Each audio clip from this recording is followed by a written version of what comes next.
नमस्कार। मैं जहाँ रहती हूँ वहाँ बहुत गर्मी होती है, तो नीचे जमीन पर तो पौधे बहुत अच्छे से लग जाते हैं। दिक्कत होती है छत पर। छत भी गर्म हो जाती है, ऊपर से सूरज की तपती गर्मी, और सूरज हमारे ऊपर 45 डिग्री 47 डिग्री तक मेहरबान है। तो इसीलिए ऐसे में हमारे पौधों को इतनी गर्मी से कैसे बचाएं? तो मैंने अपनी आधी छत को ग्रीन नेट से कवर करवा दिया था, ताकि उसकी शेड में कुछ डेलिकेट पौधे चलते रहेंगे।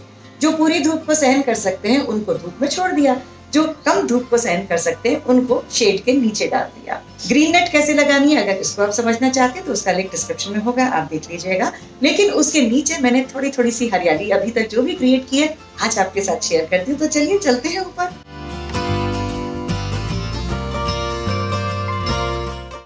ये थी ऐसी खाली छत, और ये रही भरी छत। ग्रीन नेट लग चुकी है, नीचे कुछ हरियाली है, कुछ सिटिंग स्पेस है। अब आइए आपको एक एक चीज दिखाती हूँ। छत की सैर करने से पहले आपके साथ एक छोटी सी इन्फॉर्मेशन शेयर करती चलूं। अमलान बाग हर महीने के आखिरी सैटरडे को बच्चों के लिए एक वर्कशॉप करता है, गार्डनिंग मीट्स स्टोरी टेलिंग। और इस महीने का आखिरी सैटरडे है 28 अगस्त। मिलेंगे शाम को 4 बजे बच्चों के साथ। इसमें बच्चे सीखेंगे कुछ न कुछ गार्डनिंग के गुर, और साथ ही इस भागती दौड़ती जिंदगी में कहानी का मजा लेंगे। और वो कहानी भी होगी या तो कोई मॉरल बेस्ड या फिर कोई साइंटिफिक टीचिंग के साथ।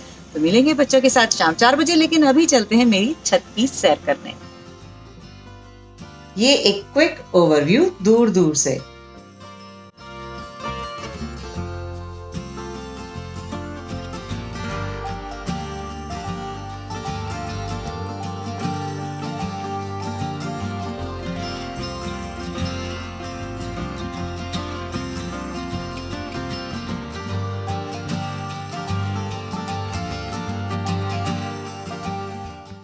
यहाँ से डिटेल में देखते हैं। एंट्रेंस पर ये कर्टन क्रीपर लगा हुआ है। पोल के साथ मैंने इसको ऊपर तक चढ़ा दिया है। करीब 4 महीने में ये ऊपर तक आ चुका। ऊपर के ही फ्रेम के साथ दोनों तरफ से जब लटकेगा तो बिल्कुल एक कर्टन का एहसास देगा। और अब यहाँ से हम देखते हैं ये पोर्चुलिका, उसके बाद फाइकस की 2 टोपियारीज, वॉन्डरिंग जू का हैंगिंग बास्केट। ये कॉयर का एक कॉनिकल पॉट था जिसकी नाड़े से मैंने हैंगिंग बनाई थी, और उसमें ये वॉन्डरिंग ज्यू लटकाई। कोई भी बास्केट हो उसको आप बहुत आसानी से मैक्रेमे का होल्डर बना करके टांग सकते हैं, चाहे आप उस सूतली से बनाएं चाहे नाड़े से बनाएं। ऊपर लोहे के फ्रेम में ही हुक्स लगे हुए हैं, उन्हीं हुक्स में चेन लटका करके हैंगिंग बास्केट्स लटकाई हैं। और ये है टैंगल हार्ट। पूरी गर्मी में यहाँ शेड के नीचे ये बहुत अच्छी तरह उगता रहा।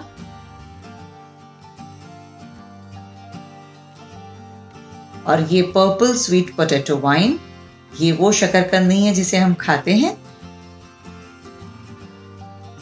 मॉस रोज के 9 पॉट्स को लगाते हुए ये एक DIY प्लांटर मैंने आपके साथ शेयर किया था, जिसे वेस्ट मटेरियल आलू प्याज की टोकरी के बेकार पड़े हुए पार्ट से बनाया था। कटिंग से ही मॉस रोज उगाया था। और ये है पर्सलेन। पर्सलेन के बीच में ये हिबिस्कस लगा हुआ है जो कि बहुत पुराना है। हिबिस्कस की पत्तियां पीली पड़ रही हैं, इसके बारे में कई कमेंट्स आते हैं। जब तक ये थोड़ी बहुत स्कैटर्ड पत्तियां झड़ रही हैं कोई दिक्कत नहीं है, लेकिन अगर ज्यादा झड़ती हैं तो एक प्रॉब्लम हो सकती है, जो मेरे भी इस पौधे में शुरू हुई है, और उसका इलाज बहुत जरूरी है। इसमें मिलीबग्स लग गए थे, तो कीड़े उसी पौधे में लगेंगे जो थोड़ा कमजोर होगा।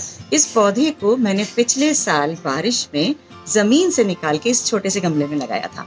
3 महीने तक ये पौधा बिल्कुल सूखा रहा, कुछ पत्ते नहीं आए।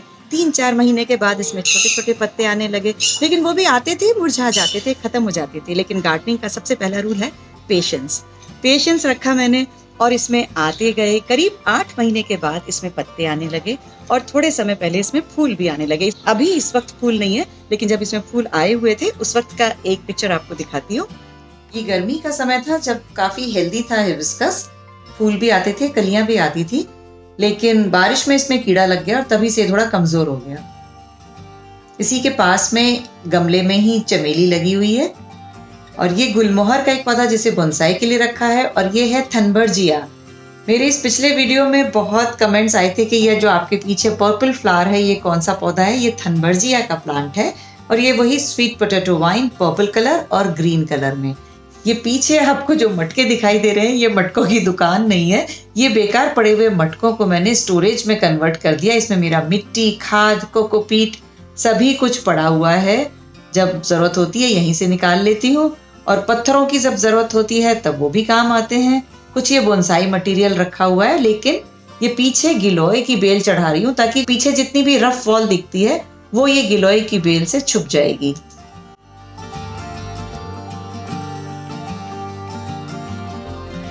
अब चलते हैं बगीचे के दूसरी तरफ से।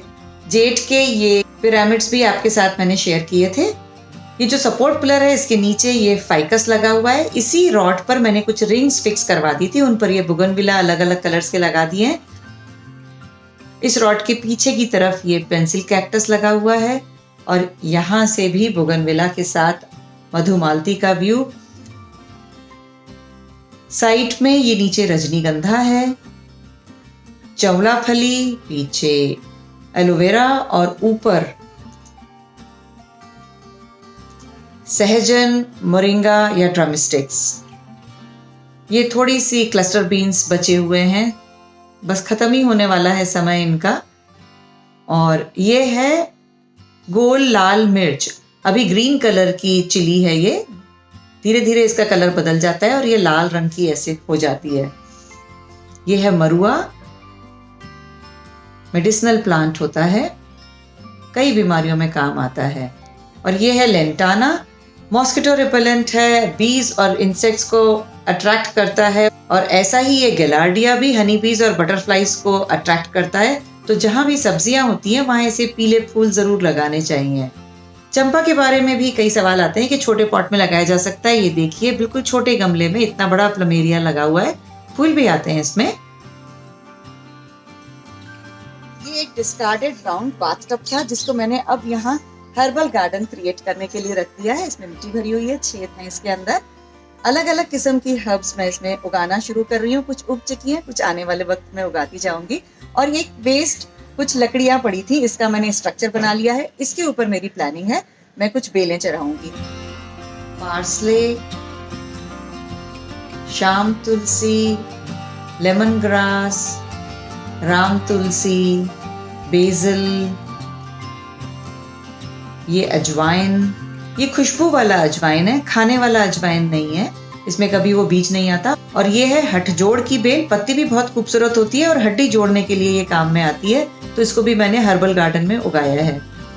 इस फ्रेम पर चढ़ने के लिए ये है अपराजिता और अलमांडा की बेल है। इस हर्बल सेक्शन के बाद ये पीछे का एरिया मैंने सब्जियों के लिए असाइन किया है। फरवरी में लगाई हुई भिंडी अब तक चल रही है, थोड़ी बहुत अभी भी आ ही रही है। कुछ ये बैंगन, मिर्ची, मॉनसून में अभी कुछ बीज डाल दिए थे मैंने, करेला, टिंडा, लौकी, उसकी बेलें एकदम से बड़ी हो गई हैं 15-20 दिन में। और ये ककड़ी है जो गर्मियों में खूब आई थी, लेकिन अब बरसात में धीरे धीरे ककड़ी कम होती जाती है। फूल बहुत आ रहे हैं अभी भी, लेकिन ककड़ी उतनी ज्यादा नहीं आ रही जितने ज्यादा फूल आ रहे हैं। एक आधी ककड़ी अभी निकल जाती है। अब इस तरफ का थोड़ा नजारा देखते हैं। ये है अपराजिता की बेल, इसमें ब्लू कलर के फ्लावर्स आते हैं, क्लिटोरिया। फूलों में से चाय बनती है जो ब्लू टी के नाम से जानी जाती है।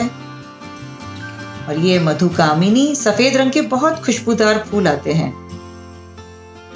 एरिका पाम भी यहाँ बहुत अच्छी तरह चल रहा है क्योंकि छाया में है, इसीलिए छत पर रहते हुए भी ठीक से चल रहा है।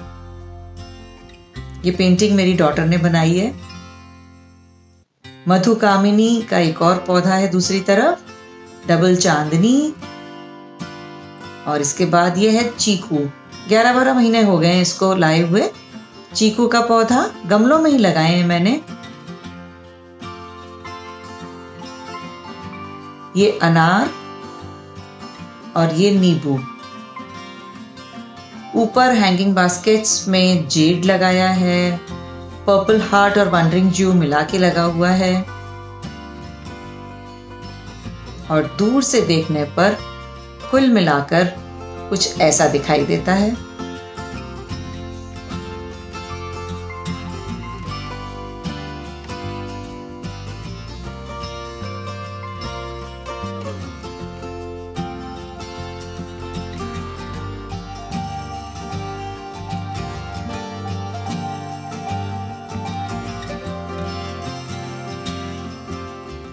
इस तरफ ये है चमेली, एक गमले में ही लगी हुई है। करीब मैंने ये 7-8 महीने पहले लगाया था पौधा।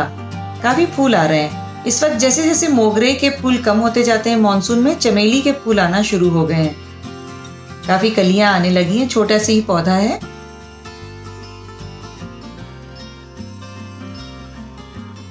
और ये है मॉलश्री। एक नहीं, ये करीब 20-22 पौधे हैं। नीचे मॉलश्री की स्टेम से ही जाल बना हुआ है और पूरे पौधों के ऊपर एक गुच्छा बना है।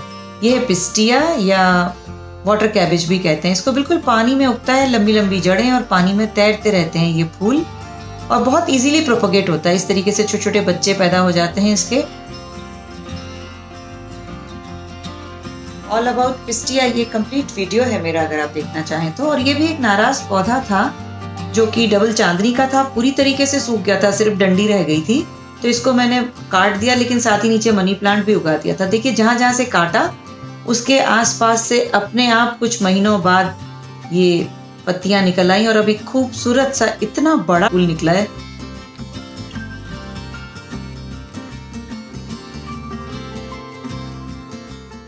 अब तक जितनी भी हरियाली हुई है उसका फायदा ये हुआ है कि यहाँ बैठने में बड़ा मजा आता है। सुबह की चाय से लेके रात के डिनर तक यहाँ बैठा जा सकता है। धीरे धीरे जैसे जैसे ये पौधे बड़े होंगे, ये जंगल में कन्वर्ट हो जाएगा एरिया, उसका भी वीडियो मैं आपके साथ शेयर करती चलूंगी। फिलहाल फायदा ये हुआ है कि इस ग्रीन नेट के लगने से और कुछ पौधों की ठंडक से नीचे का घर भी बहुत ठंडा हो गया है। एक दूसरा जो सबसे बड़ा फायदा हुआ, छाया को पसंद करने वाले पौधे ग्रीन नेट के नीचे हैं, धूप को पसंद करने वाले पौधे खुली छत पर हैं। तो एंजॉय कीजिए मेरे साथ ग्रीनरी और इसी तरीके से जुड़े रहिएगा अम्लान बाग के साथ। सबसे पहले इस वीडियो को करते जाइएगा लाइक, अभी जाइए मत, इसको शेयर भी करना है।